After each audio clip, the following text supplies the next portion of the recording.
अगर हमने अपने प्रारंभिक अवस्था में, बचपन में, युवानी में इस कार्य को नहीं किया है तो बुढ़ापे में नहीं हो पाएगा। तो सिर्फ मनोरंजन होगा, नौटंकी होगी, इससे ज्यादा कुछ ना हो पाएगा। थोड़ा सा कड़वा है लेकिन सत्य तो यही है। मजबूरी में आप जो काम करोगे उसके रिजल्ट्स अलग होते हैं। क्यों? बोला आप कछु बचा ही नहीं है, कोई सुनता ही नहीं है, तो क्या करें? राम भज। भगवान भी मुस्कुराकर देखते होंगे। बताओ, जब भजने का समय था तब कह रहा था कौन राम, और अब मरे मन से कह रहा है राम। अब वो भी पूरा नहीं निकल रहा। जमाल लड़खड़ा रही है, दांत इधर उधर हो गए हैं, तो निकल रहा है वाम, हवा निकल रही है मुंह से। क्या होगा उससे? जितने लोग कहते हैं कि मुक्त हो जाए, अंत में बस भगवान मुक्त कर दे, अंत में क्यों करेगा? तुमने शुरू में किया क्या है मुक्ति के लिए, जो अंत में तुम्हारी मुक्ति हो जाएगी? जितनी भी चीजें प्राप्त होती हैं वो प्रैक्टिस से प्राप्त होती हैं।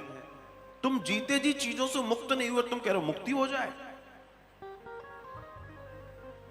हर एक चीज, हर एक वस्तु, हर एक स्थिति को आप अपने जीवन में देखें और जानें। तो हम छोटी छोटी आसक्तियों में जी रहे हैं, छोटी छोटी आसक्तियों में। और वो आसक्ति क्या है? मेरा टाइम है सुबह 8 बजे, मुझे चाय मेरे बेड के बगल में चाहिए, और नहीं मिली तो भगोनी में जितना उबाल आता उससे कई गुना ज्यादा उबाल आ जाएगा। ये आसक्ति है, ये आसक्ति है। तुम सोचो, एक छोटे से प्याले ने तुम्हारी जिंदगी गड़बड़ा दी। इतना बड़ा मनुष्य दे जो ईश्वर को प्राप्त कर सकता है, वो 2 घूंट चाय के चक्कर में उसने अपनी पूरा दिन बर्बाद कर लिया। सिर्फ सिस्टम नहीं मिल पाया उसको। इतना कमजोर हो गया है व्यक्ति, इतना कमजोर हो गया है। विचार करने वाली बात है। और तुम और हम ये आदत नहीं छोड़ सकते और कहते हैं कि मुक्ति मिल जाए। दिमाग से निकाल दो ये सब।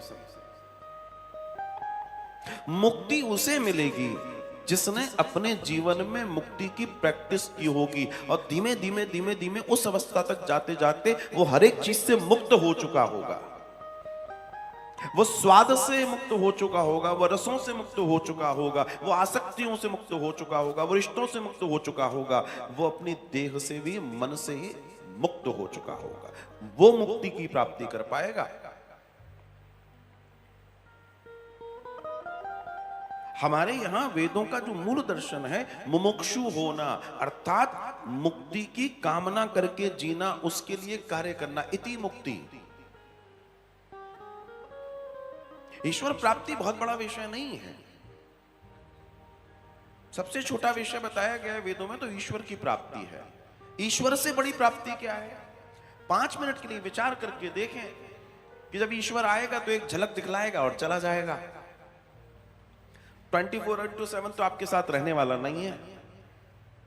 लेकिन अगर मुक्त हो गए तो परमानेंट उनके श्री चरण मिलेंगे और वही वास मिलेगा। तो वो बड़ा है कि ये बड़ा है?